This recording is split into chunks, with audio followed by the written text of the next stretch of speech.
And it was just kind of an afterthought, like, I need some place to store the videos I'm making to teach other pharmacists about prednisone.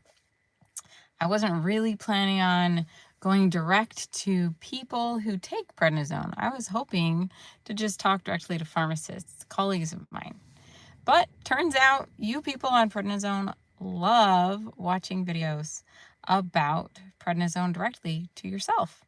So you don't want to have me talking directly to the pharmacist. You want me talking to you. So it's been 7 years since this channel was started, and I just hit an amazing milestone of 3 million views, all about one drug. That is kind of mind-blowing to me. How is it possible that there could be 3 million views all about one drug? How could I talk about this one drug for 7 years straight?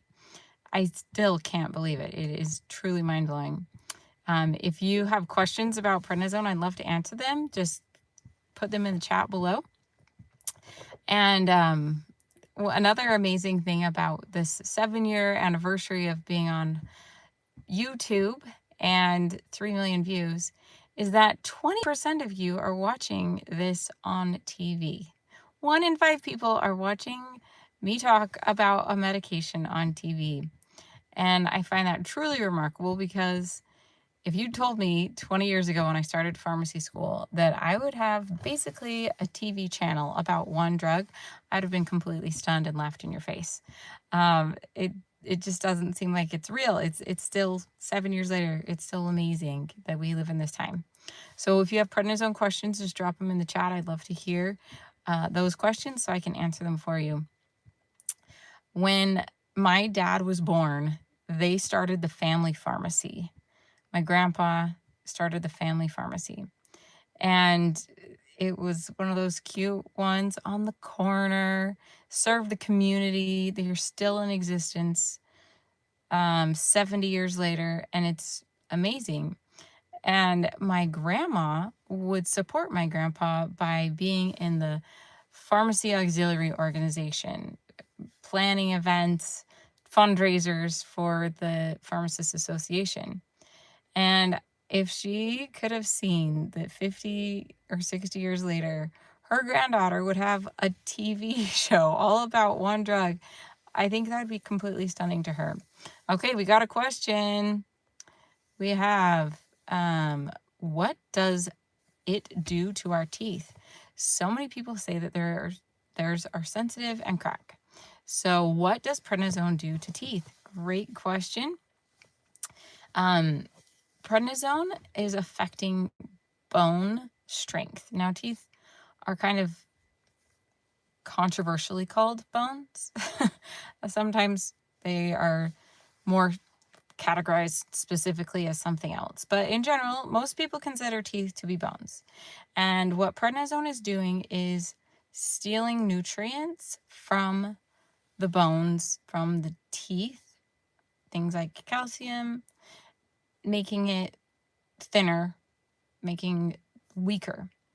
And as far as dental issues, prednisone is making it so people are more likely to have cracking teeth, losing teeth. I haven't heard the sensitive one. That's one I haven't heard. Ooh, I see one more of the question, because gum recession, is this permanent? Yes. Okay. Gum recession. I have not heard of gum recession from prednisone. I'm not a dentist, so I don't know if gum recession is permanent. I think it is, but I'm not a dentist, so I'm not the person to ask about that. But prednisone definitely causes dental issues. It's not super common. This is more rare. Not like everyone gets dental issues from prednisone. It's less common. Over 50 people have expressed this on Reddit and Facebook groups. Wow, that is amazing. And I think if this is a side effect a person experiences, it's a very traumatic one. Like losing teeth, having sensitive teeth, losing gums. That's awful. It sounds like I need to find a dentist who I can interview and go deeper onto this topic, because that's a really, if 50 people are talking about this on Reddit and Facebook, it seems like it's a really important topic to discuss. So I'll have to add that to my list of videos to make. What other questions do you have about prednisone? Any comments about prednisone? What's feeling like? Dentists know a lot about it or don't know a lot about it? I'm not sure. I know. So you spoke to yours, and the dentists do know about it. Okay, cool. I will have to find a dentist who's willing to be interviewed. Talk to them, because I am an expert on the medication, but not on teeth. So, I do know quite a few good dentists. I've actually spent way too much time with dentists. So I have a lot that I can reach out to. What other questions do you have about prednisone? Drop them in the chat. So I was saying earlier that this is my 7th year anniversary on YouTube. I cannot believe it. 7 years. 7 years. 3 million views. We hit that milestone, and people are really struggling. So now that I've gotten 3 million views about one drug, I'd love to know what other medications you want to learn about. Because I've been asked by a lot of people in the comment section, hey, I want you to make more videos. Paul says prednisone is so scary. So yeah, if you have a drug you'd like me to make a video about, drop it in the chat. Or a question about prednisone, drop it in the chat. So I'm going to read Paul's comment. Prednisone is so scary. Every little ache I have worries me. But then again, I'm 76 years old. Aches maybe not related to PMR at all and just related to old age. Yeah, that is the tricky thing about PMR and prednisone, is you can only be diagnosed with PMR if you're over 50. It's usually more common in the 60s and 70s. And so what is it? Is it the PMR itself? Is it prednisone? Or is it old age causing the pain, aches, misery? It's a really tricky situation because PMR is characterized by shoulder girdle pain, hip girdle pain, an ability to raise your arms to do things with your shoulders. And it's really debilitating and painful. And then tapering off of prednisone can cause joint pain or muscle pain. And so it's a really tricky situation. Is it the prednisone withdrawal? Or is it the PMR coming back? Or have you just gotten used to being on prednisone and having it cover up those old age pains that you used to feel and you were kind of used to and you knew they were there, but now you're not used to having them? And you're like, where did that come from? How did that come back? I remember when I was on prednisone for 8 months, I have constant wrist pain and just, I don't know, arthritis in my hands and wrists. And then I often have rashes on my skin. And the one blessed part about prednisone, aside from the fact that it was helping save my life from bleeding to death, was that all of this pain was gone. It was fantastic. Like that temporary relief of pain, I really appreciated it. So is it old age that's just showing up now? I don't have a good answer. I even asked doctors at Harvard when I was at a continuing education event at Harvard Medical School, and they didn't have an answer to this question either. So I don't know of any specific answer aside from if you go up in dose, that might make it go away, but it doesn't answer your question of what is causing it. It doesn't answer whether it was the PMR or the prednisone or the old age. It just proves that whatever it was is responsive to prednisone. That's all you find out. Tricky question. Very tricky. Okay, what other questions do you have about prednisone? Or what other drugs do you want me to make videos about? Drop them in the chat. I'd love to know what you want to know about other medications, because I am going to be branching out. I want to help more people, starting with people on prednisone. So I know people on prednisone are also often on related medications like methotrexate. So I want to do one about methotrexate, metformin to help with the diabetes caused by the prednisone. Often people who need prednisone have autoimmune diseases such as thyroid problems. So I want to talk about Synthroid and levothyroxine and other thyroid medications. Prednisone causes blood pressure issues, so I want to talk about blood pressure medications. So, are there any other medications you would like to have me talk about? Because I want to help you get access to the best information about medications. Anybody have questions about prednisone or any specific medications you want me to cover? Drop them in the chat.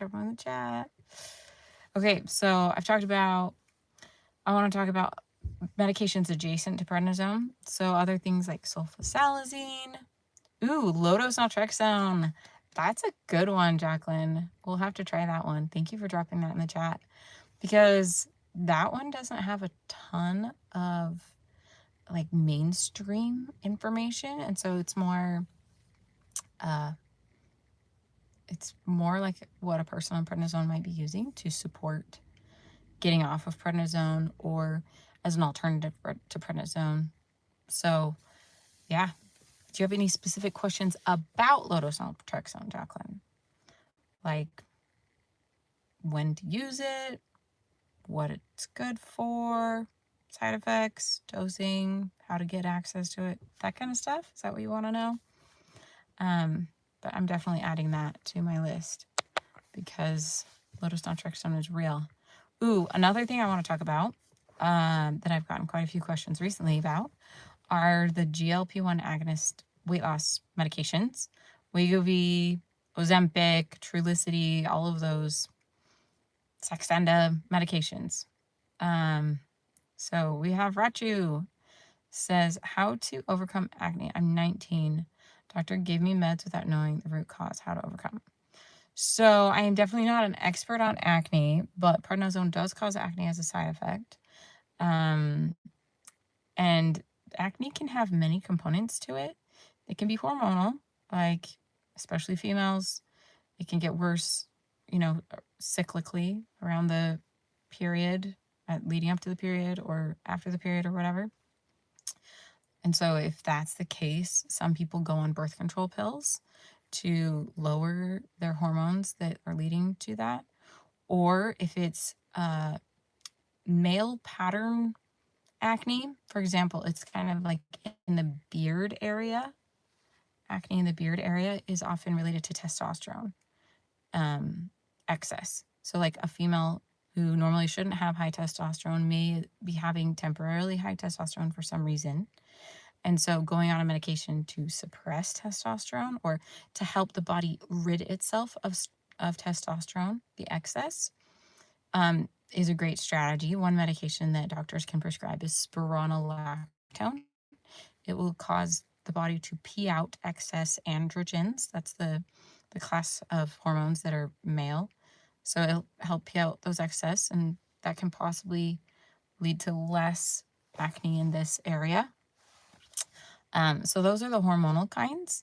And then some of them respond to prescription antibiotics because there might be some relation to bacteria or just the suppression that an antibiotic can lead to. Oh, so you are male. Okay. And then, so antibiotics can sometimes help. And then there's topical things that you can rub on. There's pills you can take. So it's tricky because there's lots of causes, and there's no for sure answer of why it happens until you try medication and it works. So if it's like really horrific cystic acne, then they can try vitamin A analogs that are really powerful but can be very dangerous if they're used by someone who's pregnant and has a baby. So you have to be, like in America at least, you have to have it's only prescribed within a certain protected way. So there's lots of options. Dermatologists are experts at this. Thanks a lot. It matters a lot. I'm 19, but I look 24. Everyone treats me like a big adult, but I'm just 19. Oh, that's tricky when you look different than your age. Okay, Petrus van der Merwe. I don't really know how to say your name. I'm sorry if I just slaughtered it. He says, I have been on prednisone 40 milligrams for a year, tapered off to 15. Should I get the shingles jab? Do I fall in the category severe immunoaffected? I am a myasthenia sufferer. Thanks. I love this question. Okay, so if you've been on 40 for a year and now you're on 15, you are technically right on the border of what the CDC's definition of immunosuppression is. Their definition is 20 milligrams on average for the last 3 months. So if you're at 15, that's great. And then there are different shingles vaccines. I'm not sure if you're in America or if you're in a different country, but Zostavax and Shingrix are the two options in America. And Shingrix is not a safe option if you're on prednisone. So avoid that, whatever the version of that is in your country. But Zostavax is a great option, and it works way better than Shingrix anyway. So it may not work as well. Like, you may not have as good of a response as if you were not on prednisone, but prednisone is well known to cause reactivation of the chickenpox virus, the zoster virus, that varicella zoster, that can lead to shingles. So getting a shingles vaccine is a great idea if you are 15 or below. I mean, if it were me, I was in that situation, I would totally do that. Okay. Purple Grit says, hi.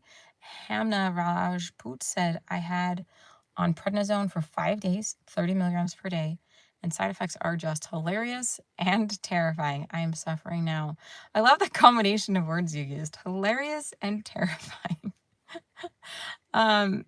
Because it's true. Like, the side effects are hilarious. The way it makes you change your mood. Like, I feel awesome. I can do anything. And like, actually, I'm gonna bite everybody's head off.